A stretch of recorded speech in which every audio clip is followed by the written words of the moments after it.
Good morning and welcome to TMI Socials. I am Anu Stevens here to take you on the wondrous social media adventure. Today is Armed Forces Remembrance Day. It is an annual event marked on the 15th of January to commemorate the nation's departed compatriots, as well as to honor our living veterans. The Nigerian Armed Forces have assured families of fallen heroes that the sacrifices of their husbands will not be forgotten as they died whilst in active service. Now, away from that now to trendy gist that trended over the weekend. Now, let's kickstart with a national story. President Bola Ahmed Tinubu has suspended all administered programs by the National Social Investment Program Agency. The federal government said, announcing the suspension in a statement on Friday, the Director Information Secretary to the Government of the Federation, Segun, said the president's decision was in view of the ongoing investigation of alleged malfeasance in the management of the agency and its program. All four programs administered by the NSIPA, vis-a-vis Empower Program, Conditional Cash Transfer Program, Government Enterprise and Empowerment Program, and Homegrown School Feeding Program has been suspended for a period of 6 weeks in the first instance, the statement read. Now, according to the statement, Tinubu also constituted a ministerial panel to conduct a thorough review of the agency's operations to recommend necessary reforms of the NSIPA. Let's see how you responded to this on the streets of socials. So this user, Bola, says, actually, this man is working. Let's not lie. There shouldn't be any free program in Nigeria. Really? This is where these people are using to embezzle government funds. Let nothing be subsidized in Nigeria aside health, I beg. But make work conde with good allowance. I think Nigeria government subsidized too much. Free education, feeding of government primary schools, electricity is almost free as well. It is too much. Make them remove all those subsidies and let us have more paying jobs, period. Now, that's on period. Okay, Viola, if you say so, seems she's very rich. Now, blackgirl.charm on Instagram says, this is what happens when you create unreasonable political positions just because you have people who did your election biddings to satisfy. That whole appointment was uncalled for, but because we all know it was a means to loot public funds. Full stop. Moving over to other ones. Amala Director, we all know the Empower and feeding scheme is all scam. If the Empower got to you, signify. Like put your hands up, let's see. And now the other user there says, even the school feeding, how many hungry children are being fed in public schools?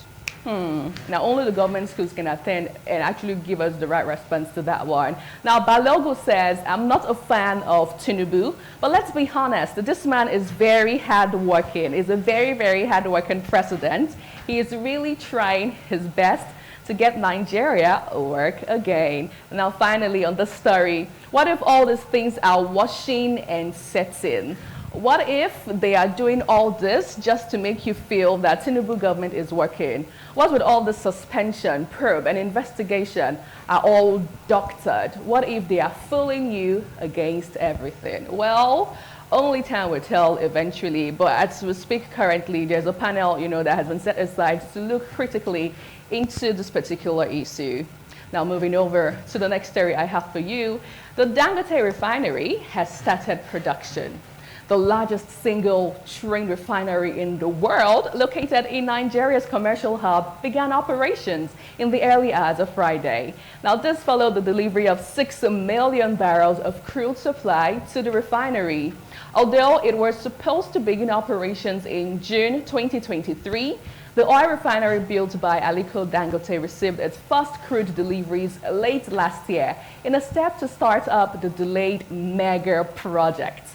Billed as Africa's largest of its type, the 650,000 barrel per day Dangote Refinery could be a game changer for Nigeria's economy when fully operational, helping end the country resilience on fuel imports Okay, so also the president of Dangote Group, Aliko Dangote, has commended President Bola Tinubu for his support following the commencement of production of diesel and aviation fuel at the Dangote Refinery. Congratulations, Nigeria, I love to say at this point. Let's see how you reacted on the social media space. Kevin Odiez says, don't show us gas flare, show us fuel, diesel, and kerosene, and carry it up with price reduction. Then we will know Dangote Refinery is working. Stop all the capping. Tomorrow you will hear technical glitch has hindered commencement of supply, blah, blah, blah. And what this guy doesn't want to chill at all. Moving over, Iberi on Twitter says, this refinery will continue to raise eyebrows for the following reasons. Number one, it produces only diesel and aviation fuel from its distillation column, but not PMS in much higher demand. Two, its products are priced same as imports. Unless it can produce petrol at 300 naira per liter, Nigerians don't have much to celebrate. Okay. Now, if you say so, Jonathan Lebele on Facebook says, Dangote as an individual / businessman own a refinery that is functioning, while Nigeria as a country cannot maintain its refinery to function. Is this not corruption? Congratulations to Dangote, but I hope the impact will be felt in the country. And finally, Franklin says, Dangote Refinery can't and won't benefit Nigeria or save us in this present situation. Federal government should start accounting for Nigeria on mining. That's the only way. Okay. And then another one says, I pray it should benefit Nigerians, so amen, amen. Akindele still on this one says, my own concern is, since we have started local refining, the prices of petroleum products should come down, else I will not be impressed, that's all. They should not start coming to tell us stories for reasons that are not genuine. All right. Well, we'll see how things pan out eventually, I would always say. But the question that's been on the lips of every single Nigerian, especially on social media, is, will the price of petroleum product be reduced? How is this going to impact the common and average Nigerian on the streets? Moving on. The former Minister for Communication and Digital Economy, Isa Ali Pantami, has said that a friend of his has offered to pay 50 million naira ransom to kidnappers to secure the release of the 5 remaining sisters who were abducted in Abuja.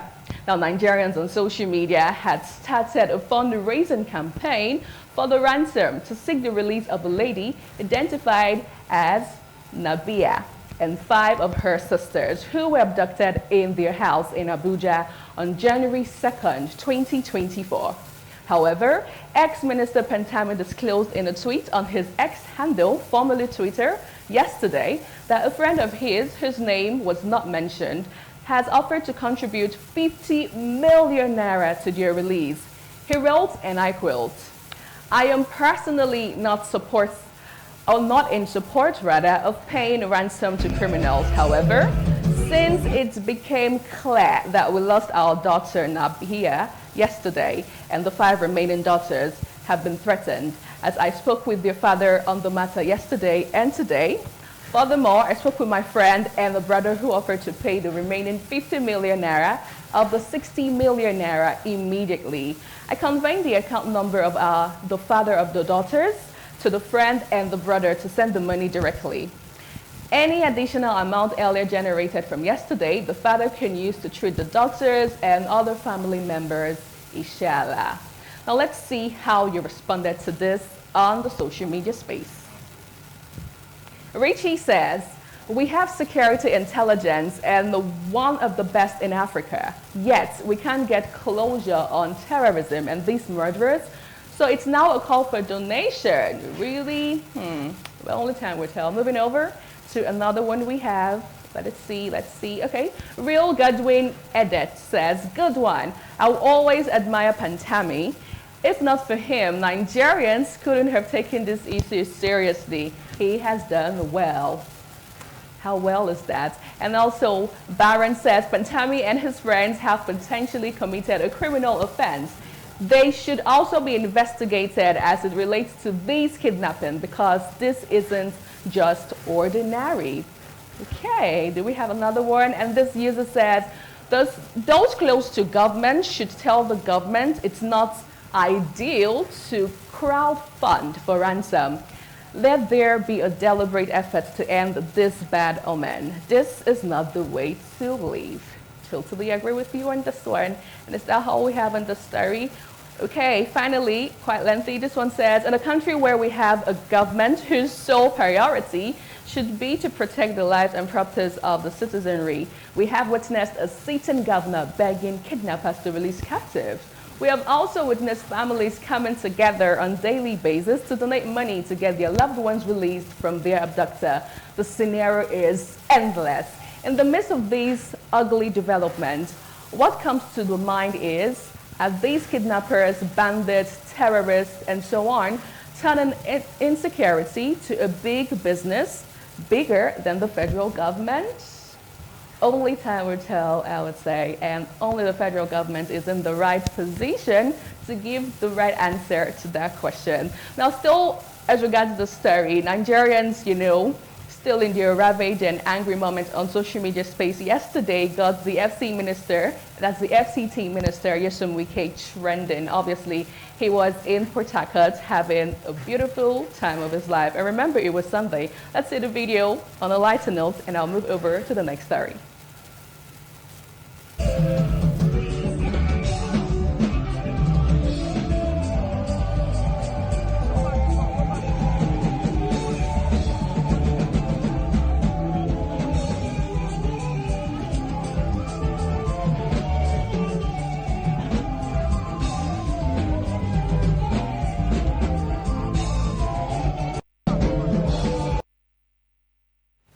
Okay, so on a lighter note here, that's Nyesom Wike, who was in Port Harcourt yesterday having the time of his life and thanking God. And of course, netizens said he is more interested in the issue happening in Port Harcourt rather than insecurity happening in FCT as we speak. Well, I feel like we should leave Wike alone, let him just do his bidding all to himself. Now, finally, my final story for today.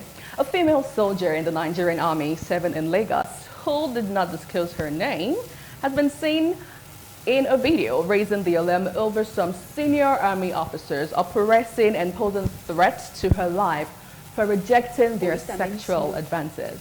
Now, the female soldier in the video lamented how the senior army officers, who she identified as Colonel I.B. Abdul Karim, Colonel G.S. Ogo, and Brigadier General I.B. Solebo, had been oppressing her since she was posted to Cantonment Medical Center, Ojo, Lagos, in 2022 for refusing their sexual advances. According to her, she has been locked up several times for no reason, ejected from her apartment, locked up in a psychiatric hospital for a month without any medication, with a claim that she has mental illness, and her account frozen since February 2023 without salary for no reason. The Nigerian Army had vowed to carry out an investigation after a female soldier, that's her, 7 in Lagos, made this claim. Let's listen to the video, let's have a feel of it, and I'll take your thoughts. For each time any senior person, any senior officer trying to intervene, he will tell them that I have mental illness. He even wrote to DOA to board me out. He wrote to DOA 3 good times to board me out of army. He freezed my account for 1 year. He freezed my account February last 18 date, no salary. I cried to some senior officers. I wrote a petition using section 179 of the Armed Forces Act. I've seen so many officers, senior officers, junior officers to intervene, but none of them is giving me listen here. And anyone who's trying to intervene, will tell them I have me. All right, let's see how you reacted to this online. John Iyanu says, imagine we are our own wickedness in Africa. No cap. Small power that everyone has, even just as course rep in school, family head, school VC, ECT. We get to use the power against our subordinates. So it's not just the government. Now, this revelation means other female soldiers must be seen shaggy too. Okay, let's move over. John Ichefu, the Minister of Women Affairs, as well as the Chief of Army Staff, should please look into the allegations being made by this young lady. These are serious allegations that should not be swept under the carpet. The allegation of sexual harassment should be investigated. The young lady claims she has evidence to support her claim. The Nigerian Army should investigate, please. It is crucial to take these allegations seriously and ensure a thorough investigation is conducted. The credibility of the Nigerian Army is at stake, and the truth must be uncovered. It is essential to protect the rights and well-being of all individuals involved in such cases. The young lady deserves a fair and unbiased inquiry to these allegations. End of thoughts. Now let's move over to another one. Emmanuel Etim. This is a sad development. People that are supposed to be fighting Boko Haram are fighting for sex. On a lighter note. And then Honorable Patrick says, the military police should apprehend these malefactors.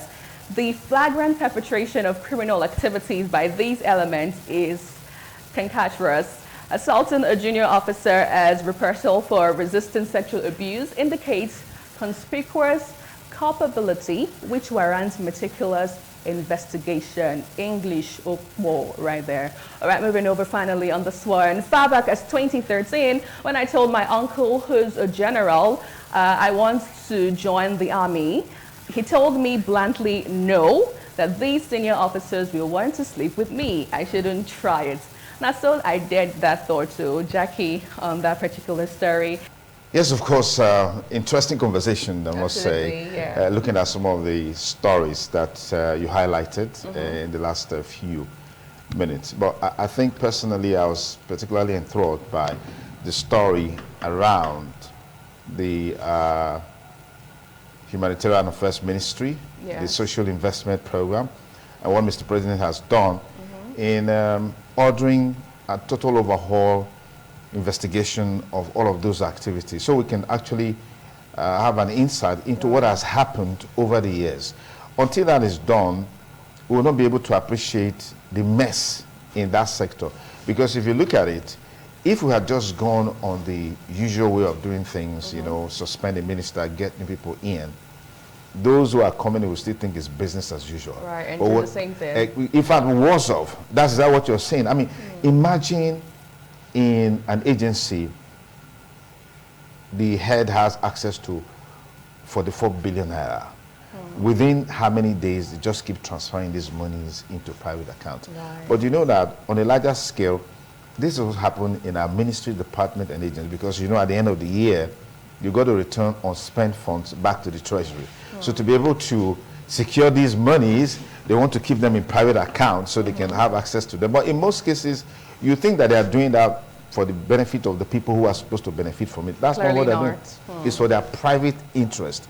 And then most painfully is the fact that these monies were meant for the vulnerable people. True. People who really need it.